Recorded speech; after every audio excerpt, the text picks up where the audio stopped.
If you think about all the things you do at work, depressingly, almost none of them actually advance the business. It's maintenance rather than building. Pitching is the one thing which happens, which will make a step change in the prosperity of a business.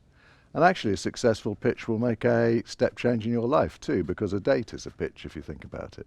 So pitching is the one thing we do where if you get it right, suddenly things are different and better. So there's a great belief that somebody who's glib and articulate on their feet is a magical pitcher. I don't think that's true. It's not about how you say it. It's actually about having something worth saying. And someone who's quite awkward on their feet, not comfortable in front of an audience, but still radiates a sense that they genuinely know what they're talking about, that person can be a fantastic pitcher. There's one thing that's more important than anything else, which is stop speaking and start listening. It's the best way of pitching.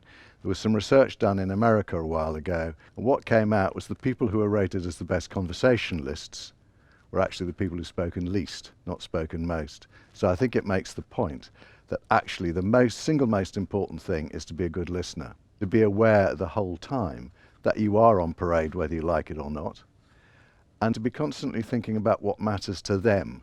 We love talking about what we're interested in, but it's what the audience is interested in which will win the pitch. You need to think what you're going to say before you start actually putting it in print, if you like. I think that's one of the reasons why people struggle with PowerPoint.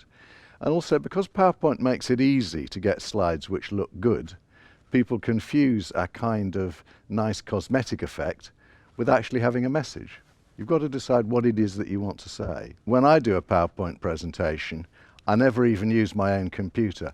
I write the presentation on a huge piece of paper so I can see how each slide leads to the next.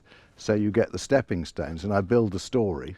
If you go straight into the PowerPoint program and start doing it, the tail is wagging the dog. The most important thing is that to understand that the audience, if you take the advertising agency example, the audience is not actually buying the campaign which you are offering them. They're buying you. The campaign is simply a way of testing you out.